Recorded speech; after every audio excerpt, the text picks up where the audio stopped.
என்னோடு கூட திருப்பிக் கொள்ளுங்கள். மத்தேயு 3ஆம் அதிகாரம் 11ஆம் வசனம். அதிலே கடைசி லைன் யோவான் சொல்லுகிறார், அவர் பரிசுத்த ஆவியினாலும் அக்கினியினாலும் உங்களுக்கு ஞானஸ்நானம் கொடுப்பார். ஆங்கிலத்தில் வாசிக்கிறேன். He will baptize you with the Holy Spirit and fire. யோவான் ஞானஸ்நானம் கொடுத்து கொண்டிருக்கிறார். யோர்தான் நதியிலே அநேகர் ஞானஸ்நானம் எடுக்க வருகிறார்கள். அப்படி வருகிற போது அந்த மக்களை பார்த்து அவர் சொல்லுகிறார், எனக்கு பின் ஒருவர் வருவார், நான் இப்பொழுது உங்களுக்கு தண்ணீரில் ஞானஸ்நானம் கொடுத்து கொண்டிருக்கிறேன், ஆனால் எனக்கு பின் வருகிறவர் என்னிலும் வல்லவர், பெரியவர், மேன்மை உள்ளவர், அவர் பரிசுத்த ஆவியினால் உங்களுக்கு ஞானஸ்நானம் கொடுப்பார், அக்கினியினால் ஞானஸ்நானம் கொடுப்பார் என்று சொல்லி இயேசுவினுடைய ஊழியத்தை குறித்து, இயேசுவினால் வரப்போகிற அபிஷேகத்தை குறித்து சொல்லுகிறார் யோவான் ஸ்நானகர்.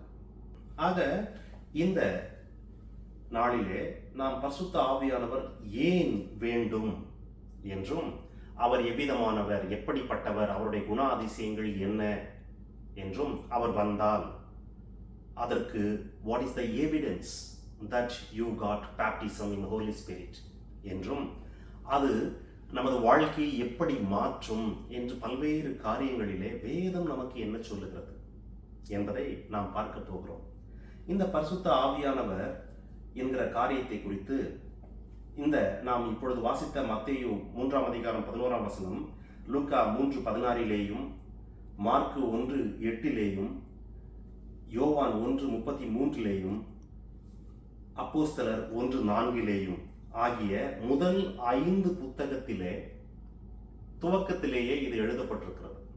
முதல் 5 புத்தகம், புதிய ஏற்பாட்டின் முதல் 5 புத்தகத்தினுடைய துவக்கத்திலேயே எழுதப்பட்டிருக்கிறது. என்னவென்றால், பரிசுத்த ஆவியினால் பெறுகிறதான அபிஷேகம், ஞானஸ்நானம் என்று.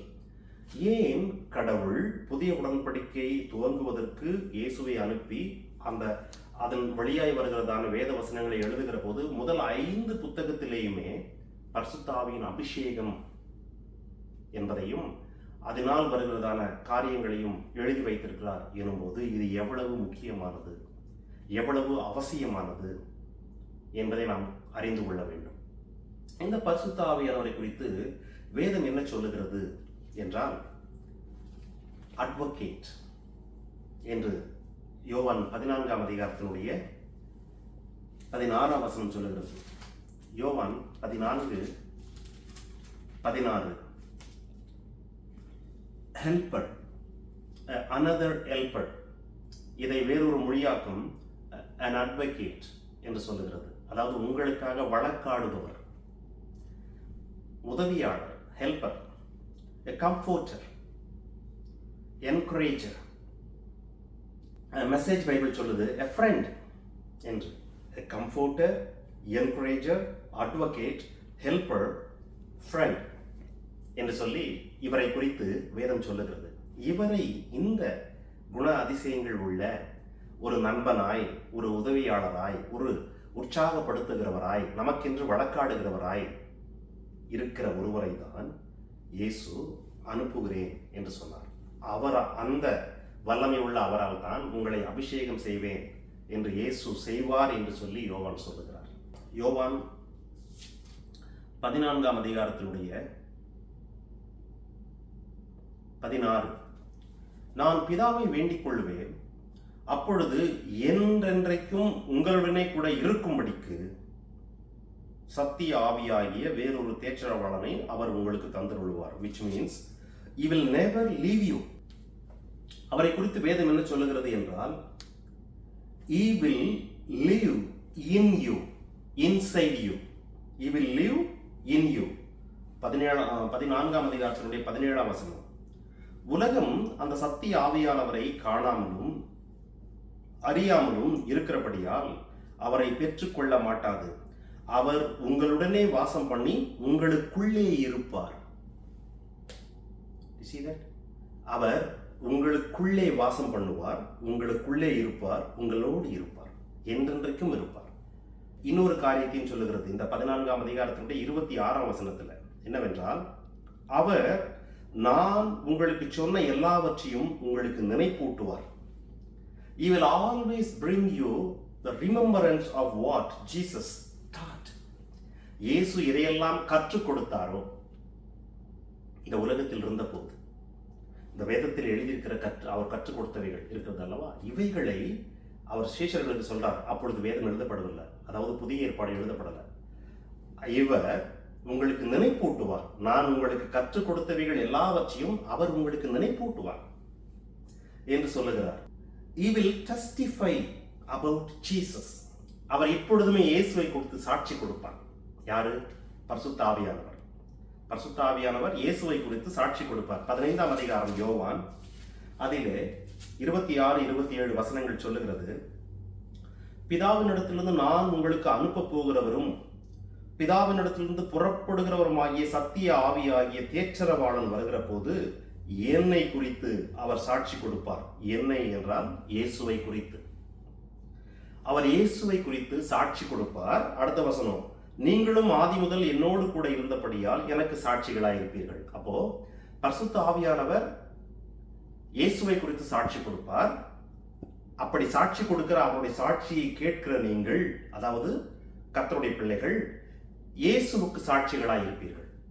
whenever you speak for God, நீங்கள் எப்ப வசனத்தை பகிர்ந்து கொள்ளுகிற போது, நீங்கள் இயேசுவை குறித்து சாட்சி கொடுக்கிற போது, பரிசுத்த ஆவியானவர் வசனத்தை கேட்டவருடைய இருதயத்திலே சொல்லுவார், listen, this is from God.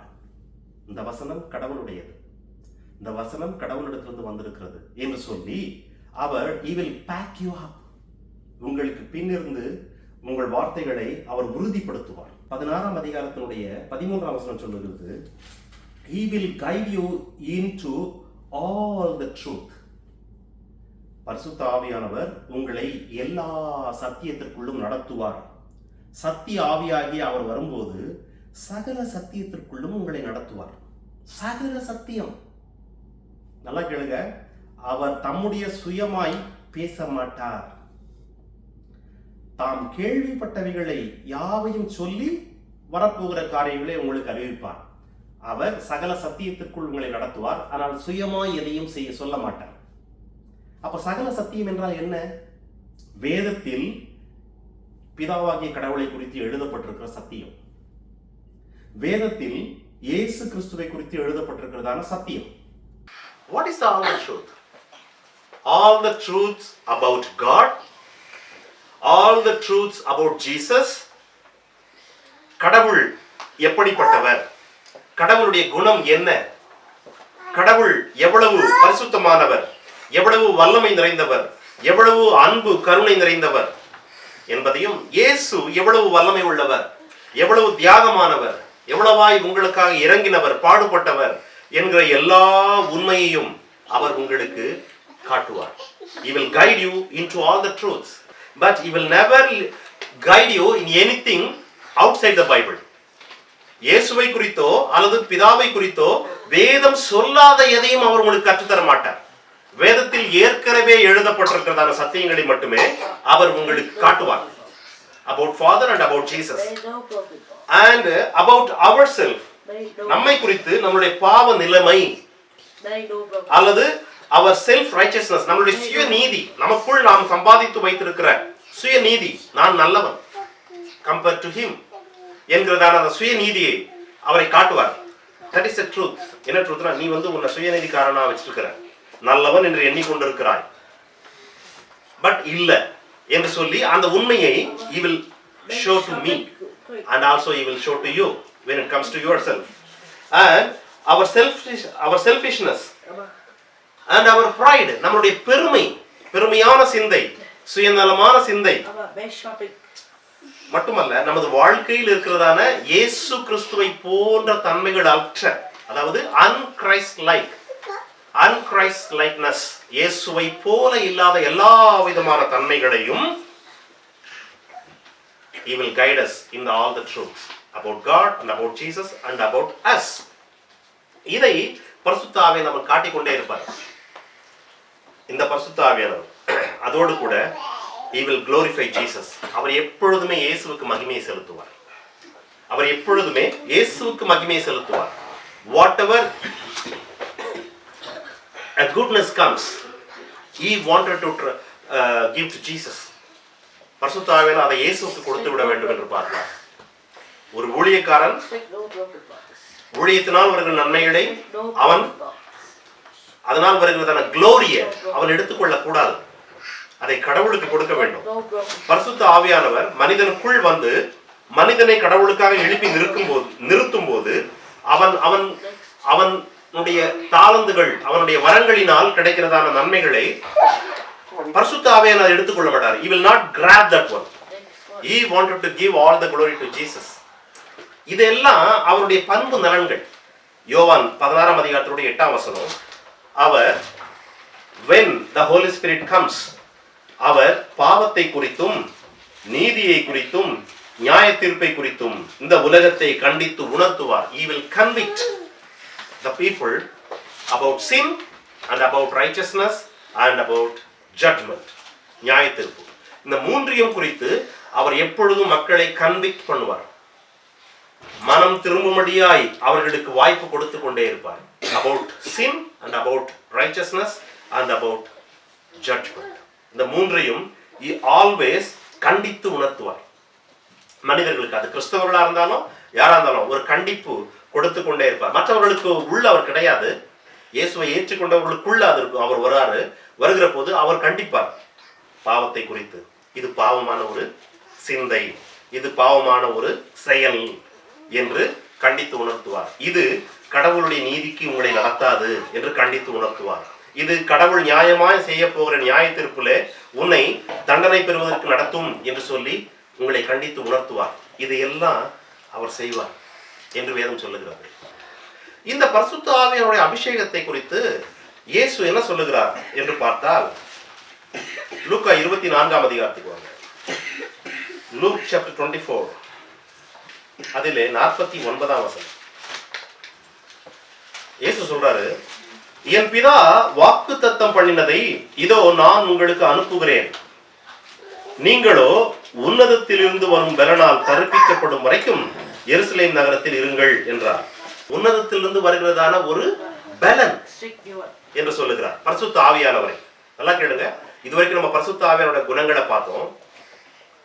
இப்போ அந்த பரிசுத்த ஆவியானவர் வந்தால் என்ன நடக்கும் என்று இயேசு சொல்லுகிறார். You will be clothed with power when the Holy Spirit comes. அதாவது உன்னதத்திலிருந்து பரிசுத்த ஆவியானவரை நான் அனுப்ப போகிறேன். அதை ஏற்கனவே பிதா வாக்கு பண்ணி இருக்கிறார். அதை நான் அனுப்புகிற போது என்ன நடக்கும் என்றால், உங்கள் மீது வருகிற போது you will be clothed with power. அது உங்களுக்கு பலன் தரும் என்று சொல்லுகிறார். பலன். பிரியமானவர்களே, இந்த பரிசுத்த ஆவியானவர் உங்களுக்கு ஏன் வேண்டும்? முதலாவது என்று நீங்கள் பார்க்கிற போது இஸ்ரவேல் மக்களுடைய வாழ்க்கையில் இருக்கிற ஒரு சின்ன சம்பவத்தை நான் உங்களுக்கு காட்ட விரும்புகிறேன்.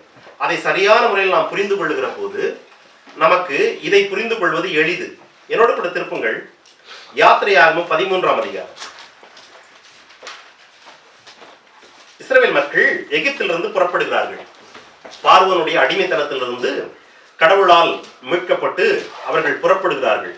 புறப்படுகிற போது யாத்திரையாகமம் 13ஆம் அதிகாரத்தினுடைய 21, 22 வசனங்களில் வேதம் இப்படியா சொல்லுது, அவர்கள் இரவும் பகலும் வழி நடக்க கூடும்படிக்கு கர்த்தர் பகலில் அவர்களை வழிநடத்த மேகஸ்தம்பத்திலும் இரவில் அவர்களுக்கு வெளிச்சம் காட்ட அக்கினி ஸ்தம்பத்திலும் அவர்களுக்கு முன் சென்றார். பகலிலே மேகஸ்தம்பமும் இரவிலே அக்கினி ஸ்தம்பமும் ஜனங்களிடத்திலிருந்து விலகி போகவில்லை. இஸ்ரவேல் மக்கள் எகிப்திலிருந்து புறப்படுகிறார்கள். எங்கே போகிறார்கள் என்றால் கானானுக்கு போகிறார்கள். கானான் என்பது கடவுள் அவர்களுக்கு வாக்கு பண்ணினதான ஒரு காணியாட்சி, அவர்களுக்கு சொந்தமான ஒரு நிலம், ஒரு இடம், அவர்கள் வாழ போகிறதான ஒரு தேசம். ஆக கடவுள் வாக்கு பண்ணின அவர்கள் போய் வாழ போகிற ஒரு இடத்திற்கு போகிற அவர்களை நடத்துவதற்கு, வழி நடத்துவதற்கு, வழிகாட்டி கொண்டு செல்வதற்கு பகலில் மேகஸ்தம்பமாக இரவில் அக்கினி ஸ்தம்பமாக கடவுள் அவர்களோடு கூட போகிறார். ஆகவே கடவுள் மேக ஸ்தம்பத்திலும் அக்னி ஸ்தம்பத்திலும் அவர்களோடு போகிறார். எதற்கு போகிறார் என்றால் அவர்கள் போக வேண்டிய வழியை காட்ட அவர்களோடு போகிறார். வேதம் சொல்லுகிறது, ஜனங்களிடத்திலிருந்து ஒரு காலம் அது விலகி போகவில்லை. பரிசுத்த ஆவியானவரை பத்தி நம்ம என்ன பார்த்தோம்? He will never leave you. என்றென்றைக்கும் உங்களோடு இருப்பார். இங்கே அவர்கள் போகிற வழியில மேகஸ்தம்பமும் அக்னி ஸ்தம்பமும் கூட இருக்குது. 40ஆம் அதிகாரத்துக்கு திருப்புங்க, யாத்திரையாகமம். Please stand with me. Exodus chapter 40. யாத்திரையாகமம் 40. அதிலே 36ஆம் வசனம், 37, 38. வாசஸ்தலத்திலிருந்து மேகம் மேலே எழும்பும் போது இஸ்ரவேல் புத்திரர் பிரயாணம் பண்ண புறப்படுவார்கள். மேகம் எழும்பாதிருந்தால் அது எழும்பும் நாள் வரைக்கும் பிரயாணம் பண்ணாதிருப்பார்கள். இஸ்ரவேல் வம்சத்தார் பண்ணும் எல்லா பிரயாணங்களிலும் அவர்கள் எல்லாருடைய கண்களுக்கும் பிரத்யட்சமாய் பகலில் கர்த்தருடைய மேகமும் இரவில் அக்கினியும் வாசஸ்தலத்தின் மேல் தங்கியிருந்தது. நல்லா கேளுங்க, அவர்கள் பண்ணுகிறதான எல்லா பிரயாணத்திலையும் பகலில் மேகஸ்தம்பம், இரவில் அக்னி ஸ்தம்பம் அவர்களுக்கு முன்னாடி போயிட்டே இருந்தது. மேகம் எழும்பவில்லை வாசஸ்தலத்திலிருந்து என்றால் அவர்கள் பிரயாணம் பண்ணுவதே இல்லை. மேகம் எழும்புனா இம்மிடியட்டா அவர்கள் அவர்களுடைய பிரயாணத்தை துவங்குகிறாங்க. எப்பொழுது மேகம் நிற்கிறதோ அங்கே தங்க துவங்க விடுவார்கள். எப்பொழுது திரும்ப எழும்புகிறதோ அது வரைக்கும் தங்குவார்கள் அங்கேயே. ஆக மேகஸ்தம்பம் போகாமல் அவர்கள் ஒரு அடி எடுத்து வைக்கல. மேகஸ்தம்பம் முன்னாடி போகாம they never take even a single feet forward. அவர் இருக்கும் வரைக்கும் இருக்கிறாங்க, அவங்க போகும்போது மட்டும் தான் போறாங்க. என்னாகமம் நம்பர்ஸ் சாப்டர் 9 இன்னைக்கு நம்ம வாசிச்சோம். அந்த பகுதியில 15 முதல் 23 வரைக்கும் நம்ம வாசிச்சோம். அதுல பாருங்க, விடியற்காலம் மட்டும் அக்கினி இருந்தது அங்கே. அதாவது பகலில் மேகமும் இரவில் அக்கினி தோற்றமும் வாசஸ்தலத்தை மூடிக்கொண்டிருந்தது. 17ஆம் வசனம், மேகம் கூடாரத்திலிருந்து மேலே எழும்பும் போது இஸ்ரவேல் புத்திரர் பிரயாணம் துவங்குவார்கள். மேகம் தங்கும் இடத்தில் அவர்கள் பாளையம் இறங்குவார்கள்.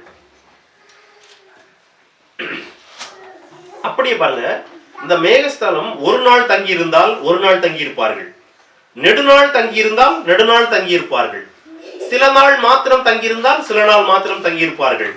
சாயங்காலம் வந்து தங்கி விடிய காலத்திலே புறப்பட்டால் புறப்படுவாங்க. அடுத்த வசனம் சொல்லுது, ஒரு மாதமாவது ஒரு வருஷமாவது இருந்தாலும் இருப்பாங்க, ஒரு நாள் இருந்தாலும் இருப்பாங்க என்று சொல்லி அந்த மேகஸ்தம்பத்தினுடைய செயல்பாடுகளை, அது செயல்படுகிற விதத்தின் அடிப்படையில் இவர்கள் செயல்படுவதை அழகாக எழுதியிருக்கிறார். மேகமானது 2 நாளாவது ஒரு மாதமாவது ஒரு வருஷமாவது வாசஸ்தலத்தின் மேல் தங்கி இருக்கும் போது இஸ்ரவேல் புத்திரர் பிரயாணம் பண்ணாமல் பாளையத்தில் இருப்பார்கள். அது உயர எழும்புகிற போது மட்டுமே அவர்கள் புறப்படுவார்கள். அப்போ இஸ்ரவேல் மக்களை பொறுத்த வரைக்கும் அவர்கள் கானான் என்கிறதான வாக்குத்தத்தம் பண்ணப்பட்ட தேசத்திற்கு போகிறார்கள். அங்கே போவதற்கு அவர்களுக்கு வழிகாட்ட ஒரே ஒரு உதவிதான். அது யார் என்றால், பகலில் மேகஸ்தம்பம், அதே மேகஸ்தம்பம் இரவில் அக்கினி ஸ்தம்பமா மாறிடும். அதாவது கடவுளுடைய ஆவியானவர் மேகமாய் அக்கினியாய் அவர் வழி நடத்துகிறார். ஆக அவர் முன்னே போனால் மட்டுமே போகிறார்கள், அவர் தங்குறாங்க. They have to always depend on that particular way of guidance.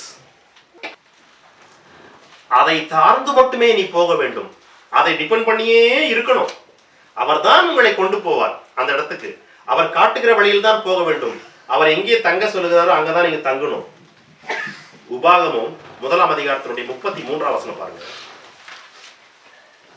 1ஆம் அதிகாரத்தினுடைய 33, 32 படிக்கிறேன்.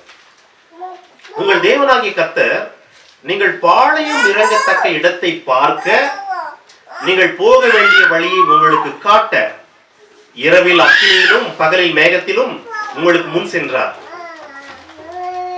அவர் எதுக்கு முன் செல்றாரு? நீங்கள் பாளையம் இறங்க வேண்டிய இடத்தை பார்க்க. 6 லட்சம் புருஷர்கள், அவர்களுடைய மனைவிகள், அவர்களுடைய பிள்ளைகள், அவர்களிடத்திலிருந்து ஆடு மாடுகள் என்று ஒரு பெரும் கூட்டம் பாளையம் இறங்குவதற்கு வேண்டிய அவசியமான இடம் இருக்கிறதா? அவ்வளவு இடம் இருக்குதா என்று அவர் பார்க்க அந்த இடத்துக்கு பக்கத்துல தண்ணீர் இருக்குதா அவர்களுக்கு பார்க்க, இது எல்லாவற்றையும் அவர் பார்ப்பாரு. பார்க்கவும் அவர்கள் நடந்து போக வேண்டிய வழி சரியா இருக்கிறதா என்று பார்க்கவும் கடவுள் அவர்களுக்கு முன்னாக மேகத்திலும் அக்னியிலும் போய் பார்த்து கொண்டே இருக்கிறார். இதுதான் பழைய ஏற்பாட்டிலே வாக்குத்தத்த தேசத்தை நோக்கி பயணப்பட்ட இஸ்ரேல் மக்களுடைய வாழ்வில் கடவுள் அவர்களை நடத்தின விதம். தினசரி காலையில் எழுந்து பார்ப்பாங்க, எக்கால ஊதுருவேன் பார்ப்பான். ஓ, மேகம் எழும்புகிறது, மேகம் எழும்பி விட்டது, புறப்படுங்கள், எல்லாரும் ஆயத்தமாகணும். தினசரி எழுந்து அவன் பார்க்கணும், மேகம் எழும்புச்சா. டெய்லி மாலையிலயோ பகல்லையோ மேகம் எங்கேயா உட்கார்தான் பார்க்கணும். ஆக இதை அவர்கள் தினசரி செய்ய வேண்டும். அப்படி செய்கிற போது they will always in a safe place in a right path. அவங்க கோர்ஸ் கரெக்டா இருக்கும். அப்போ அப்படி அவர்கள் கொண்டு போனார் அல்லவா, அதே வண்ணமாக கடவுள் நம்மை நடத்துவதற்கு சகல சத்தியத்திற்குள்ளும் இயேசுவை குறித்து, கடவுளை குறித்து, நம்மை குறித்து நடத்துவதற்கு தான் இந்த ஹோலி ஸ்பிரிட் என்கிறதான ஒரு அபிஷேகத்தை கடவுள் நமக்கு தருகிறார். இஸ்ரவேல் மக்கள் பரிசுத்த ஆவியினால், அதாவது கடவுளாகிய அவருடைய ஆவியினால் மேகத்திலும் அக்கினியிலும் நடத்தப்பட்டார்கள். காலை துவங்கி மாலை வரை எப்பொழுது மேகம் எழும்புகிறதோ அப்பொழுது அவர்கள் நடத்தப்பட்டார்கள். அதே வண்ணமாக நாம் பரிசுத்த ஆவியினால் நடத்தப்பட்டால் மட்டுமே we are called sons of God, because there is a lot of difference between a son and a child. குழந்தைக்கும் மகனுக்கும் இருக்க வித்தியாசம் என்னன்னா மெச்சூரிட்டி. அப்ப யார் ஒருவர் பரிசுத்த ஆவியினால் நடத்தப்படுகிறார்களோ அவர்கள் called as a sons. அப்போ யார் ஒருவர் பரிசுத்த ஆவியினால் நடத்தப்படல, ஆனா பரிசுத்த ஆவியினால் பிறந்திருக்கிறார்கள், they born in the spirit, they are the children, a child of God. அவர்கள் இன்னும் மெச்சூர்ட் ஆகாதவங்க, இன்னும் நடத்தப்படல, பட் பிறந்திருக்கிறாங்க. You understand? இஸ்ரேல் மக்கள் நடத்தப்பட்டார்கள் அங்க. அதுபோல இந்த பரிசுத்த ஆவியினால் நான் நடத்தப்பட வேண்டும். அதற்காகத்தான் கடவுள் இவ்விதமான வாக்குத்தத்தங்களை நமக்கு கொடுத்திருக்கிறார். பிரியமானவர்களே, இயேசுவை குறித்து வேதம் இப்படியா சொல்லுது. என்ன சொல்லுதுன்னா,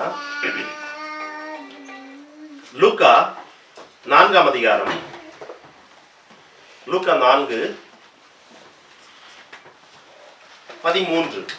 இயேசு ஆவியானவருடைய பலத்தினாலே கலிலேயாவுக்கு திரும்பி போனார். 40 நாள் சாப்பிடாமல் வனாந்தரத்தில் சோதிக்கப்பட்ட இயேசு 40 நாளைக்கு முன்பு என்ன நடந்தது அவர் வாழ்க்கையில்னா, பரிசுத்த ஆவியானவர் அவர் மீது வந்து அமர்ந்தார். பரிசுத்த ஆவியானவர் புறா வடிவில் அவர் மீது வந்து அமர்ந்தார், அவர் மீது இறங்கினார். which means he got a baptism in the Holy Spirit. பரிசுத்த ஆவியானவருடைய அபிஷேகத்தை அவர் பெற்றார். பெற்றவுடன் அவர் வனாந்தரத்துக்கு போனார், சோதிக்கப்பட்டார். 40 நாள் முடிந்து விட்டது. இப்பொழுது அந்த பரிசுத்த ஆவியானவருடைய பலத்தினால் அவர் திரும்பி வந்தார். he came with the power of the Holy Spirit. அப்போ பரிசுத்த ஆவியானவர் ஒரு மனிதன் மீது, அது இயேசுவாகவே இருந்தாலும் கூட வருகிற போது அவர்களுக்கு என்ன கிடைக்குது? இயேசுவுக்கு பலன். இயேசு என்ன சொன்னாரு? உன்னதத்திலிருந்து வரும் பலனால் கற்பிக்கப்படும் வரைக்கும் எருசலேமில் இருங்கள். ஏனெனில் இயேசு ஊழியத்தை எப்ப துவங்கினார்? ஞானஸ்நானம் எடுத்து பரிசுத்த ஆவியானவர் மீது வந்து அமர்ந்து கலிலேயாவுக்கு வந்ததுக்கு அப்புறம் தான் அவர் துவங்கினார். ஆனா அதற்கு முன்பாகவே, அவர் ஞானஸ்நானத்தை பெறுவதற்கு முன்னதாகவே இயேசு பாவியா என்றால் இல்லை. அவருக்குள் பாவம் இல்லை தானே. அவர் ஊழியம் செய்திருக்கலாமே, அவருடைய மினிஸ்ட்ரி அவர் செய்திருக்கலாமே, செய்யல. கடவுளுடைய ஊழியத்தை செய்வதற்கு ஒரு மனிதனுக்கு பரிசுத்த ஆவியின் அபிஷேகம் வேண்டும். கடவுளுடைய வழிகளில் நடப்பதற்கே வேண்டும், கடவுள் விரும்புகிற வாழ்க்கையை வாழ்வதற்கே வேண்டும். அப்போ இயேசு ஆண்டவர் தம்முடைய ஊழியத்தை செய்வதற்கு அவரே பரிசுத்த ஆவியின் அபிஷேகம் பெற வேண்டும். பரிசுத்த ஆவியானவருடைய அபிஷேகத்தை பெறுவது என்பது பரிசுத்த ஆவியினால் வருகிறதான பலன் அவருக்கு கிடைக்க வேண்டும். அவர் அதை பெற்றுக் கொண்டுதான் கலிலேயாவுக்கு வந்தார். அந்த இயேசுதான் 3 ஆண்டுகள் ஊழியம் முடித்து விட்டு பரத்திற்கு போவதற்கு முன்னாடி அவர்கிட்ட சொன்னாரு, உன்னதத்திலிருந்து வரும் பலனால் கற்பிக்கப்படும் வரை காத்திருங்கள். இன்னும் நீங்க அதை பெற்றுக்கொள்ளல, அது பெரும் வரை காத்திருங்கள், எருசலேமிலேயே இருங்க, ஊழியத்தை துவங்காதீங்க. என்று சொல்லுகிறார். அதாவது காத்திருங்கள் என்று சொல்லுகிறார். அப்போ இதே விஷயத்தை பேதுரு சொல்லுகிறார். அப்போஸ்தலர் 10ஆம் அதிகாரத்தோட 38ஆம் வசனத்துல பேதுரு சொல்லுகிறார். நல்ல கவனிங்க. 38 நசரேயனாகிய இயேசுவை தேவன் பரிசுத்த ஆவியினாலும் வல்லமையினாலும் அபிஷேகம் பண்ணினார். எங்க? யோர்தான்ல அவர் ஞானஸ்நானம் எடுக்கும்போது. எதனால அவர் அபிஷேகம் பண்ணினாரா? பரிசுத்த ஆவியினாலும் வல்லமையினாலும். இயேசு உங்களுக்கு என்ன தருவாரு? நமக்கு இன்னைக்கு வாக்குத்தத்தம், he will baptize you in the Holy Spirit and fire. Holy Spiritனால நீங்கள் baptize ஆகிறதுனா என்ன என்றால் you will receive the power. அப்போ பரிசுத்த ஆவியினாலே இயேசுவை கடவுள் அபிஷேகம் பண்ணினார். அதனுடைய எவிடன்ஸ் என்னன்னாக்கா வல்லமை. இயேசுவுக்கு இருந்தது வல்லமை. Please try to understand, even for Jesus, இயேசுவினுடைய வாழ்க்கையிலேயே it was power, that is evidence that he got a baptism of Holy Spirit. He got a baptism in the Holy Spirit. People அன்றைக்கு பார்த்தவர்கள் witness பண்ணாங்க, புறாவின் உடையில் வந்து அவர் மேல அமர்ந்தாரு. ஆனால் அன்றைக்கு பார்க்காத மக்களுக்கு எல்லாருக்குமே the evidence was the power in his life. Power. இயேசுவின் வாழ்க்கையிலேயே பரிசுத்த ஆவியானவர் என்பது the anointing of Holy Spirit is evident ஆனது எதுலனா வல்லமையில் தான். அந்த வல்லமையில் தான் அவர் பிசாசின் ஆதிக்கத்தில் பிடிபட்டிருந்த அனைவரையும் விடுதலையாக்கினார். நன்மை செய்கிறவராய் சுற்றி திரிந்தார். அப்போ இயேசு தன்னுடைய ஊழியத்தை செய்வதற்கு, அந்த ஊழியத்திலே நன்மை செய்வதற்கு, அநேகரை சுகமாக்குவதற்கு, பிசாசின் வல்லமையில் பிடிக்கப்பட்டவர்களை விடுதலையாக்குவதற்கு அவருக்கே வல்லமை தேவை எனும் பட்சத்தில் இயேசுவை விசுவாசிக்கிற, இயேசுவண்டையில் வருகிற, கடவுள் விரும்புகிற வாழ்க்கையை வாழ விரும்புகிற அல்லது வாஞ்சிக்கிற அல்லது வாழ வேண்டிய நிர்பந்தத்தில் இருக்கிற எவருக்கும் அந்த அபிஷேகம் கட்டாயம் தேவை. அதில் தான், அந்த அபிஷேகத்தில் தான் பிசாசு அநேக கலப்படங்களை செய்கிறான். கலப்படத்தை செஞ்சா என்ன நடக்கும்னா, பரிசுத்த ஆவியானவருடைய வரங்கள் என்று சொல்லப்படுவது போல சில செயல்கள் இருக்கும். எது மிஸ் ஆகும்? வல்லமை மிஸ் ஆகும். ஏனெனில் the evidence in Jesus' life is power. The evidence which Jesus was telling is உன்னதத்திலிருந்து வருகிறதான வல்லமை. அப்போ வல்லமை இல்லாத ஒரு ஆவியின் அபிஷேகம்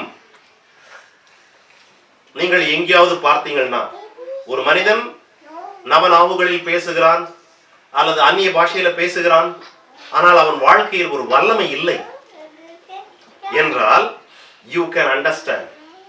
ஏனெனில் பரிசுத்த ஆவியின் அபிஷேகம் என்பது வல்லமை இல்லாமல் இல்லை. அப்போ இந்த விஷயத்தில் தான் we need to be very careful. நம்மை சுற்றி there are people surrounded by we are surrounded by the people those who are oppressed by others. அநேகரால் ஒடுக்கப்படுகிற மக்கள் உண்டு. நம்ம சுற்றி ஒடுக்கப்படுகிற மக்கள் உண்டு. The people are discouraged. அதாவது அந்த மிகவும் சோர்ந்து போன தாழ்வு மனப்பான்மையில் இருக்க அநேக மக்கள் உண்டு. The people who are unhappily married உண்டு நம்மை சுற்றி. The people those who are harassed by their marriage partners உண்டு. துன்பப்படுத்தப்படுகிற, பொய்யாய் குற்றம் சாட்டுகிற அல்லது பல விதங்கள்ல the people those who are neglected by their parents நம்மை சுற்றி உண்டு. When we got baptized by Jesus with the Holy Spirit and power, we can do the same thing. அதற்காக தான் அப்படி அந்த மாதிரி சூழ்நிலைகள் வைக்கப்பட்டிருக்கிறது. ஆனா are you baptized? Are you baptized with the Holy Spirit? என்று வருகிற போது you know the answer. You, each and everyone, you know the answer. Are you baptized with the Holy Spirit? But it is a promise. இயேசுவே சொன்ன ஒரு வாக்குத்தத்தம். அவர் உங்களை பரிசுத்த ஆவியினாலும் அக்கினியினாலும் ஞானஸ்நானம் கொடுப்பார். If Jesus needed to be anointed by the Holy Spirit to fulfill his ministry, how much more for us? இயேசுவே அவருடைய ஊழியத்தை முற்றிலுமாய் செய்து முடிக்க he was anointed with the Holy Spirit. Then how much more we need to be filled with the Holy Spirit? Is it not? ஆனால் பரிசுத்த ஆவியானவருடைய செயல்பாடுகளை குறித்து முழுவதுமாய் ஒரு மனிதன் விளக்க முடியும் என்பது இயலாத காரியம். முழுவதுமாய் விளக்க முடியும் என்பது இயலாத காரியம். மக்கள் வேதத்தை அறிந்தவர்களே, வேதத்தை பிரசங்கிக்கிறவர்களே ஒவ்வொரு விதமாய் புரிந்து கொண்டிருக்கிறார்கள்.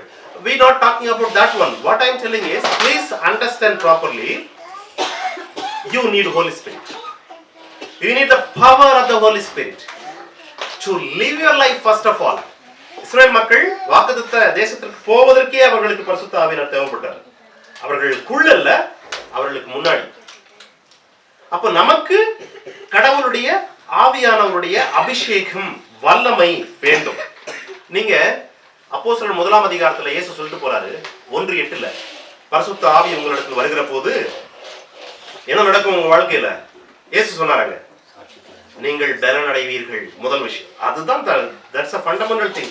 பரிசுத்த ஆவி உங்களிடத்தில் வருகிற போது நீங்கள் பலன் அடைந்து எருசலேமிலும் யூதேயாவிலும் சமாரியாவிலும் பூமியின் முடிவு பரியந்தமும் எனக்கு சாட்சிகளாய் இருப்பீர்கள். அப்ப சாட்சிகளாய் இருப்பதற்கு உங்களிடத்துல பரிசுத்த ஆவி வரணும்.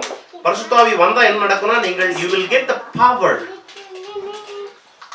That is a evident. We need to understand properly. பரிசுத்த ஆவியானவரால் நீங்கள் நிறைந்திருக்கிறீர்கள், ஆவியானவருடைய அபிஷேகத்தை பெற்றிருக்கிறீர்கள் என்றால் the evidence is only one thing, my dear brother. It is not talking in the tongues. It is not doing the miracle. It is the power. Power. உதாரணத்திற்கு இந்த கை வெட்டப்பட்டுச்சு accident என்று வைத்துக் கொள்ளுங்க. இந்த கையை அடிபட்டுடுச்சு, அதனால ஏதோ ஒரு நரம்பு கட் ஆயிடுச்சு. ஆகவே இந்த கை சரியா செயல்படல. இந்த கை இன்னமும் என் உடம்புல தான் இணைஞ்சிருக்குது, ரத்தம் போயிட்டு இருக்குது கைக்கு. ஆகவே இந்த கை உயிரோடு இருக்குது, ஆனா செயல்படல. நல்ல சிகிச்சைக்கு பின்பு, அநேக உடற்பயிற்சிக்கு பின்பு கை செயல்பட ஆரம்பிச்சிருச்சு. which means கைக்கு பவர் கிடைச்சிருச்சு, நல்ல பவர் கிடைச்சிருச்சு. அப்ப இந்த கை என்னவா ஆகும் என்றால், ஒரு நல்ல மீண்டும் இயல்பு நிலைக்கு திரும்பின ஒரு கை ஆகும். இந்த கை செய்ய வேண்டிய வேலையெல்லாம் செய்யும், அவ்வளவுதான். இந்த கை என்றைக்குமே காலா மாறாது, பவர் வந்துருச்சுன்றதுக்காக. இந்த கை என்றைக்குமே நாக்கா மாறாது, பவர் வந்துருச்சுன்றதுக்காக. பவர் இல்லாம இருந்தப்போ அது கை தான், ஆனா பவர் இல்லாத கை. பவர் வந்துருச்சு, அதுக்காக எனக்கு பவர் வந்துருச்சுன்னு இந்த கை நாக்கா மாறாது, இந்த கை கையா தான் இருக்கும்.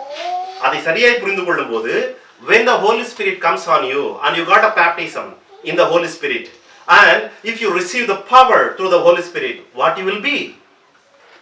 You will be the person who is living a successful life, especially against sin. First of all, பாவத்தை எதிர்த்து வெற்றி உள்ள ஒரு வாழ்க்கை வாழ்கிற ஒரு கையா இருக்கும். இந்த கையில பவர் வந்துட்டா என்ன ஆகும்? கையா தான் இருக்கும், எல்லா வேலையும் ஒழுங்கா செய்யும். அப்போ உங்களுக்கு பவர் வந்துருச்சு பரிசுத்த ஆவியினால், நீங்க என்னவா இருப்பீங்க? நீங்களா தான் இருப்பீங்க. அதாவது பாவத்தை எதிர்த்து போராடுவீர்கள், பாவத்தை எதிர்த்து வெற்றி பெறுவீர்கள். முதலாவது அதுதான் first fundamental call for you, living a sinless life. அதாவது பாவத்தை இனம் கண்டு விலகுவது, மனம் திரும்புவது, வெற்றி உள்ள ஒரு வாழ்க்கையை வாழ்வது. அதுதான் இயல்பு, அதுதான் முதல் நிலை. அதை தொடர்ந்துதான் இயேசு செய்தது போல நன்மை செய்கிறவர்களை சுற்றி தெரிந்தார். பிசாசின் பிடியில் இருந்தவர்கள் அல்லது ஒடுக்கப்பட்டவர்கள் என்று அதை தொடர்ந்துதான். அப்போ நீங்க ஒரு சக்சஸ்ஃபுல்லான பாவத்தை எதிர்க்கிற, கடவுளுக்கு விருப்பமுள்ள வாழ்க்கையை வாழ்கிற ஒரு மனிதனாய் வாழ்வதற்கு உங்களுக்கு பரிசுத்த ஆவியானவருடைய அபிஷேகமும் அதிலிருந்து கிடைக்கிறதான வல்லமையும் தேவை. இதை நீங்கள் சரியாய் புரிந்து கொள்ள வேண்டும். நீங்கள் அன்றைக்கு அந்த மேல் வீட்டு அறையில் இருந்த 120 பேர் இருந்தாங்க, காத்து கொண்டிருந்தாங்க உன்னதத்திலிருந்து வரும் பலன் பரிசுத்த ஆவி. அவர்கள்ட்ட போயிட்டு சீஷர்கள்ட்ட நீங்க போய் கேட்டீங்கன்னா, if you would have asked them what is the evidence that you got baptism in the Holy Spirit, நீ பரிசுத்த ஆவியின் அபிஷேகத்தை பெற்றுக்கிட்ட என்பதற்கான எவிடன்ஸ் என்ன என்று கேட்டிருந்தா அவங்க என்ன சொல்லியிருப்பாங்க? அவங்க சொல்லியிருப்பாங்க, இயேசு எங்கள்கிட்ட சொல்லிட்டு போனாரு, பரிசுத்த ஆவி உங்களிடத்தில் வரும்போது நீங்கள் பலன் அடைவீர்கள் சொன்னாரு. ஆகவே நாங்கள் பலன் அடைவோம் என்பதுதான் நாங்கள் பரிசுத்த ஆவியின் அபிஷேகத்தை பெற்றோம் என்பதற்கான அடையாளம் என்று அவர்கள் தெளிவா சொல்லுவாங்க. ஒன்லி திங், நாங்கள் பலன் அடைவோம். சரி, நீ பலன் அடைந்தான் என்று உனக்கு எப்படி தெரியும்? அதை எப்படி புரிஞ்சுக்க முடியும் என்றால் அவங்க சொல்லுவாங்க, என் பாவம் மன்னிக்கப்பட்டது என்பது எப்படி எனக்கு உணர்த்தப்பட்டுச்சோ, இப்ப நான் மனம் திரும்பி போறேன் கடவுள்கிட்ட, கடவுள் என்னை மன்னித்து விட்டார் என்கிறதான ஒரு அஷூரன்ஸ் எனக்கு எப்படி கிடைச்சது? என் இருதயத்திற்குள் கிடைத்த ஒரு சமாதானம், கடவுளோடு உள்ள உறவில மனம் திரும்பி விட்டதனால் வந்த ஒரு மகிழ்ச்சி. அதே வண்ணமாக நான் பரிசுத்த ஆவியினுடைய அபிஷேகத்தில் நிறைந்திருக்கிறேன், அவருடைய பலத்தை பெற்றிருக்கிறேன் என்பதை அவரே எனக்கு ஒரு அஷூரன்ஸ்ல தருவார். இப்படிதான் பாவம் மன்னிக்கப்பட்டது உங்களுக்கு எப்படி தெரியும்? That you believe, நீங்கள் நம்புகிறீர்கள்.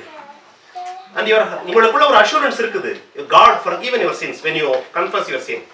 அதே போல பரிசுத்த ஆவியின் அபிஷேகத்தை நீ பெற்றுக்கொண்டாய் என்பதற்கு வல்லமை ஒரு எவிடன்ஸா இருக்கும். ஆனால் நீ வல்லமையில் நிறைந்திருக்கிறாய் என்பதற்கு பாவத்தின் மீது நீ காட்டுகிறதான ஒரு உடனடி யுத்தம். உடனடி யுத்தம்.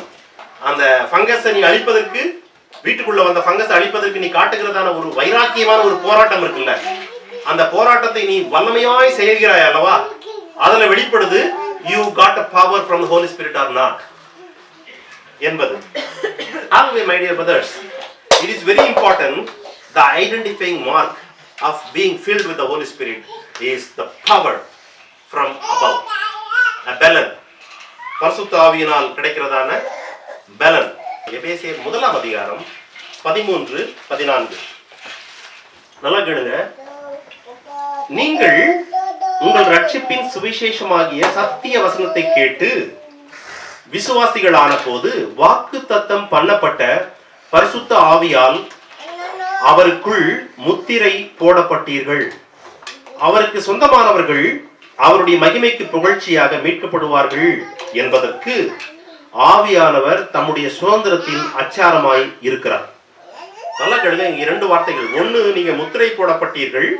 இரண்டாவது, நீங்கள் அதாவது ஆவியானவர் அச்சாரமாய் இருக்கிறார். அச்சாரம் என்பது எதை குறிக்கிறது என்றால் உறுதிப்படுத்தும் அடையாளம். உறுதிப்படுத்தும் அடையாளம் மட்டுமல்ல, ஏற்கனவே ஒரு முத்திரை உங்கள் மீது இருக்கிறது. அதாவது ஆவியானவரை நீங்கள் பெற்றீர்கள் என்பதே நீங்கள் பெற்றுக்கொண்ட ஒரு முத்திரை கடவுளால். எதற்கு என்றால் நீங்கள் மீட்கப்படுவதற்கு. நீங்க மீட்கப்பட்டுட்டீங்க என்பதற்கு ஒரு முத்திரை தான் ஆவியானவர் கடவுள் உங்களுக்கு கொடுத்தது. மட்டுமல்ல, நீங்கள் முற்றிலுமாய் கடவுளுடைய திட்டத்தின்படி மீட்கப்பட்டு மகிழ்ச்சி, அதாவது மகிமைக்குள் பிரவேசித்து கடவுளுடைய சுதந்திரத்தை பங்கெடுக்க போகிறீர்கள் என்பதற்கான அச்சாரம், உறுதி, சான்று ஆவியானவர் என்று வேதம் சொல்லுது. இதை நன்றாய் புரிந்து கொள்வதற்கு நான் ஒரு சின்ன இல்லஸ்ட்ரேஷன் சொல்றேன் கேளுங்க. 10 லட்சம் ரூபாய் மதிப்புள்ள ஒரு வீட்டாவோ ஒருத்தர் வாங்குறீங்க. உதாரணத்துக்கு 10 லட்சம் ரூபாய் மதிப்புள்ள வீடு. ஆனா மொத்த காசு நீங்க கட்ட போறது இல்லை, 10% காசை கட்டுறீங்க. உதாரணத்துக்கு 10 லட்சத்துல 1 லட்சம் ரூபாய் டோக்கன் அட்வான்ஸ் கட்டுறீங்க. கட்டிட்டு ஒரு அக்ரிமெண்ட் எழுதுறீங்க. என்ன அக்ரிமெண்ட்னா, 3 மாதத்துல மீதி இருக்கிற 90% பணத்தை நான் கட்டிடுவேன், கட்டிவிட்டு இந்த ப்ராப்பர்ட்டியை இந்த தேதியில நான் வாங்கி கொள்வேன் என்று சொல்லி நீங்க ஒரு அக்ரிமெண்ட் எழுதி அங்க உங்க சைன் பண்ணி கொடுக்குறீங்கல்ல. கொடுத்துட்டு இந்த ஸ்பெசிபிக் டைம்ல நான் மீதி காசை கொடுத்து வாங்கிடுவேன் என்று சொல்லி நீங்க சைன் பண்ணி கொடுக்குறீங்களே, அந்த 1 லட்சம் ரூபாயும் இந்த பேப்பரும் சைன் பேப்பரும், அதுதான் அந்த அச்சாரம், உறுதி பண்ணப்பட்ட ஒரு முன் அடையாளம். அந்த பேப்பரை பார்க்கும்போது என்ன சொல்லுதுன்னா, இன்னும் 3 மாதத்தில் இந்த பொருளை மீதி காசை செலுத்தி அவர் வாங்கிக்குவாரு என்பதற்கான அச்சாரம் இது, உறுதிமொழி இது இல்லையா? பரிசுத்த ஆவியானவர், இயேசு ஆண்டவர், கடவுள் இயேசுவின் வழியாக நம்மை இயேசுவை போன்றவர்களாய் மாற்றுவதற்கு திட்டமிட்டு விட்டார். இன் காட்ஸ் வே, கடவுள் நம்மை இயேசுவை போலவே குணமுள்ள, இயேசுவை போலவே பரிசுத்தமுள்ள, இயேசுவை போல மகிமையுள்ள ஒரு சரீரத்தை உள்ளவர்களாய் மாற்றுவதற்கு God planned already. He got his will. இன்னும் பண்ணல, உங்களுடைய மாம்சத்தில் இருக்கிறதான அழுக்குகள் இன்னும் போகல, பாவம் மன்னிக்கப்பட்டிருக்கீங்க. ஆனா உங்களுக்குள் இன்னும் இச்சைகள் இருக்கிறது, உங்களுக்குள் இன்னும் உங்களுடைய சுய சரீரம் இருக்கிறது, இன்னும் நீங்கள் மகிமையான சரீரத்தை பெறவில்லை. ஆனால் he will do that one day. அந்த ஒன் டே அவர் செய்ய போறார் என்பதற்கான அச்சாரம் தான் இன்றைக்கு நீங்கள் ஞானஸ்நானம் பெறுகிற போதோ அல்லது பரிசுத்த ஆவியின் அபிஷேகத்தை பெறுகிற போதோ நீங்கள் பெற்றுக்கொள்கிறதான பரிசுத்த ஆவியானவர். That is a seal. ஃபியூச்சர்ல ஒரு நாள்ல நீங்க you are going to inheritance the full inheritance. கடவுள் உங்களுக்கு என்று திட்டமிட்டு வைத்திருக்கிற அந்த முழுமையான இயேசுவை போன்ற full Christ likeness என்கிறதான அந்த மகிமையான ஒரு நிலையை நீங்கள் அடைவதற்கு God already promised. அதை நீங்கள் அடைய போகிறீர்கள் என்பதற்கான ஒரு முத்திரை, அச்சாரம், அதுதான் கடவுள் இன்றைக்கு உங்களுக்கு கொடுத்திருக்கிற பரிசுத்த ஆவியினுடைய அபிஷேகம் என்று எபேசு சபைக்கு பவுல் எழுதுறாரு. I am not talking இன்றைக்கு நீங்கள் பெற்றுக்கொண்டது. It was talking about the people of Ephesians. அவர்களுக்கு அவர்கள் பவுல் அதை உறுதிப்படுத்துறாரு. You are going to inheritance the full, உங்களுடைய முழு சொத்தை வாங்க போறீங்க, அன்னைக்கு பெற்றுக்கொள்ள போறீங்க. ஆனா அன்னைக்கு உங்களுக்கு அதற்கான முழு சொத்தை பெற்றுக்கொள்வதற்கு இன்றைக்கு நீங்கள் ஒரு முன்பணம் செலுத்தி இருக்கிறீங்க. அது போலதான் கடவுள் உங்களை முழுமையாய் மாற்றுவதற்கான முன்பணமாக பரிசுத்த ஆவியானவரை கொடுத்திருக்கிறார். That is a seal. அது ஒரு அச்சாரம் என்று சொல்லுகிறார். ஆகவே we as a people need to understand who is Holy Spirit and what is his character and why he is important in our life and what he will do when it comes to us, so that what we will be in future என்கிற எல்லா காரியத்திலையும் நாம் தெளிவாக இருக்கும்போது we will glorify God. Reason, நாம் முழுமையான ஒரு சொத்தை அடைவதற்கான முன்பணம் அது பரிசுத்த ஆவியின் அபிஷேகம். It is a token advance. வேதம் சொல்லுகிறது பரிசுத்த ஆவியானவரை குறித்து is a pledge. Pledge என்ன? முன்பணம். அதாவது முன்னாடி ஏற்கனவே கொடுத்திருக்கிறதான ஒரு, அதாவது ஒரு அடமானம், ஒரு அடையாளத்திற்காக கொடுக்கப்பட்டது. A guarantee, a deposit and a validating signature on the contract. மட்டுமல்ல, contract of our final inheritance, a down payment. Jesus will baptize you in the Holy Spirit and fire. That is a promise we are discussing about. அவர் நமக்குள் வருகிற போது we will receive the power. And the power is very important line. Very important. அநேக மக்கள் பரிசுத்த ஆவியினால் நிறைந்திருக்கிறேன் என்று சொல்லுகிறவர்கள் உடைய வாழ்விலே பவர் இல்லை. எதற்கு பவர்? பாவத்தை எதிர்த்து வெற்றி உள்ள ஒரு வாழ்க்கை வாழ்வதற்கு பவர். அதுதான் நீங்க ஃபர்ஸ்ட் பார்க்கணும். பவர் பவர் பவர்னு சூப்பர்மேன் மாதிரி மூணாவது மாடியிலிருந்து குதிக்கிறது, அல்லது எங்கேயோ ட்ரெயின்ல மாட்டிக்கிட்டவங்களை வந்து மேலேருந்து எங்க வந்து தூக்கிறது என்பது போல சினிமாத்தனமான பவர் இல்லை. The power is to live a godly life. The power to live a graceful life. கடவுளுக்கு விருப்பமான ஒரு வாழ்க்கை, கடவுளை மகிமைப்படுத்துகிற ஒரு வாழ்க்கை, கடவுளின் வழிகளில் நடப்பதனாலே அவருடைய இருதயம் மகிழ்கிறதான ஒரு வாழ்க்கை, அது வாழ்வதற்கான power. If you learn this one, you will not go wrong about Holy Spirit. First of all, you will not go wrong. Whoever, அதாவது வெளியே இருக்கிற மக்கள் எப்படி வேணாலும் எடுத்துக்கொள்ளட்டும், பரிசுத்த ஆவியினால் நிரம்பப்பட்டிருக்கிறேன் நான் என்பதற்கான ஒரே அடையாளம் யாராயிருந்தாலும் உங்கள் வாழ்க்கையில் ஒரு பவர் இருக்கும், பலன் இருக்கும், வல்லமை இருக்கும். அந்த வல்லமை இல்லை எனும் பட்சத்தில் the Holy Spirit which you receive, actually what you are thinking is according to the Bible, it is not true.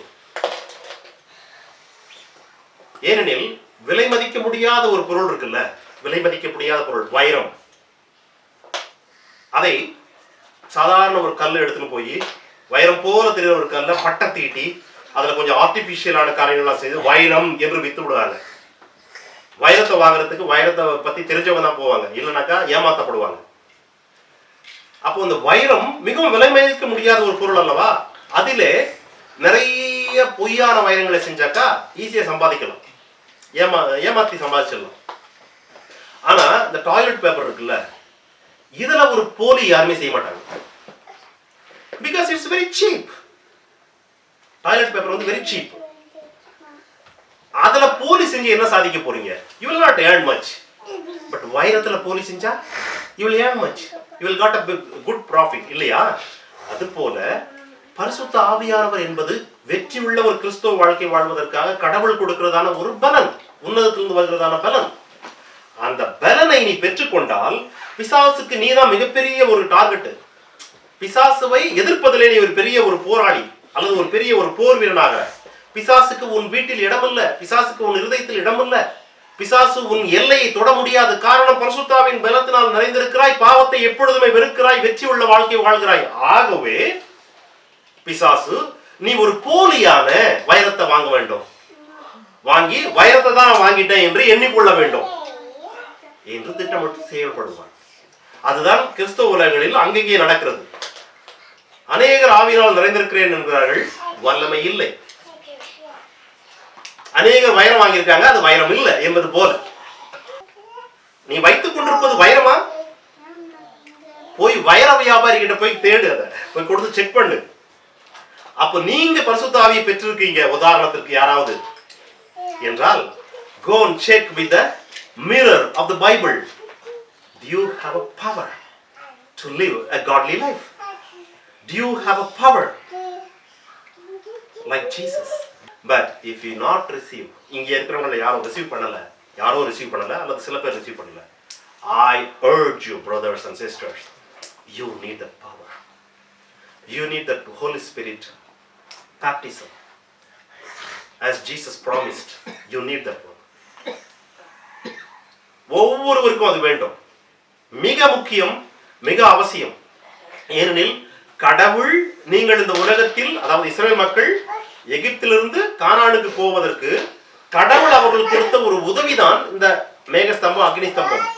அப்போ நீங்கள் promised land. What is the promised land for you? The promised land for you as a born again Christians is பாவத்திலே வெற்றி உள்ள ஒரு வாழ்க்கை. அதுதான் உங்களுக்கான promised land. அந்த வெற்றி உள்ள வாழ்க்கை என்கிறதான ஒரு promised landக்கு நீ போவதற்கு this power is essential for you. லூக்கா 3:21-22 ஜனங்கள் எல்லோரும் ஞானஸ்நானம் பெற்ற போது இயேசுவும் ஞானஸ்நானம் பெற்று ஜெபம் பண்ணுகையில் வானம் திறக்கப்பட்டு என்ன நடந்தது? பரிசுத்த ஆவியானவர் ரூபம் கொண்டு புறாவை போல அவர் மீது இறங்கினார். நல்லா கேட்டுங்க, ஞானஸ்நானம் எல்லோரும் பெற்றாங்க, இயேசுவும் பெற்றாரு. ஆனால் இயேசு ஜெபம் பண்ணினார் என்று போட்டிருக்கிறீங்க. இயேசு எதற்காக ஜெபம் பண்ணினார்? இங்கே you want to understand one thing. இயேசு எப்பொழுதெல்லாம் என்னென்ன காரியங்களுக்காக இந்த உலகத்தில் இருந்த போது ஜெபம் பண்ணினார் என்று எழுதப்பட்டிருக்கிறதோ அப்பொழுது எல்லாம் பதில் கிடைத்தது. எழுதப்பட்டிருக்கிற எல்லா சம்பவங்களிலும் உடனடி பதில் கிடைத்தது, உடனடி பதில். அப்போ இங்கே இயேசு ஜெபம் பண்ணினார். அடுத்ததா என்ன பண்றதுன்னா, அவர் பரிசுத்த ஆவியானவர் வந்து அவர் மேல் அமர்ந்தார் எனும் பட்சத்தில் இயேசு எதற்காக ஜெபம் பண்ணியிருக்க வேண்டும்? பரிசுத்த ஆவியின் அபிஷேகத்திற்காக ஜெபித்திருக்க வேண்டும்.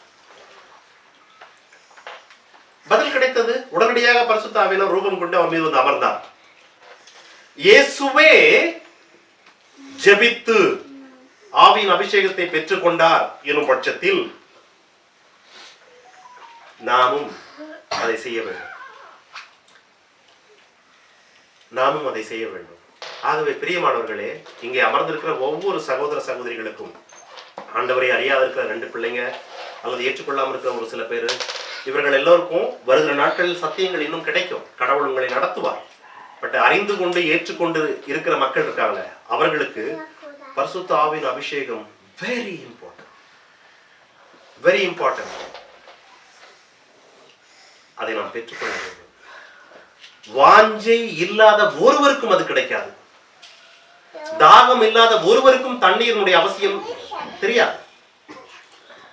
தாகம் இல்லாதவங்களுக்கு தண்ணீர் தேவையில்லை, தாகம் எடுக்கும்போது தான் தெரியும். ஆகவே வாஞ்சையோடு, இயேசுவுக்கு தெரியும் he is going to enter into his ministry, his time is come. That's why he came for baptism and he is praying for the power. ஏனெனில் இயேசு ஒரு உதாரணம் இயேசுவின் சீஷர்களுக்கு. நான் ஞானஸ்நானம் எடுத்தேன், வல்லமையினால் நிரப்பப்பட்டேன், ஊழியத்தை செய்தேன், நீங்கள் ஊழியம் செய்ய போகிறீர்கள், ஆகவே வல்லமையினால் நிரப்பப்படும் வரை காத்திருங்கள் என்று சொல்லிவிட்டு போனார். காத்திருந்தார்கள், நிரப்பப்பட்டார்கள், இந்த உலகத்தை தலைகளாக மாற்றினார்கள் 11 பேர். ஆகவே we need to take this word to our heart. Pray in your personal life. Don't give up. சோர்ந்து போகாதீங்க இந்த விஷயத்துல. Don't give up. Pray. When you pray, God is faithful enough to fill you. God is faithful enough to baptize you. God is faithful enough to give you the power through the Holy Spirit. Take this word. நாம் கண்களை மூடி ஜெபிப்போம்.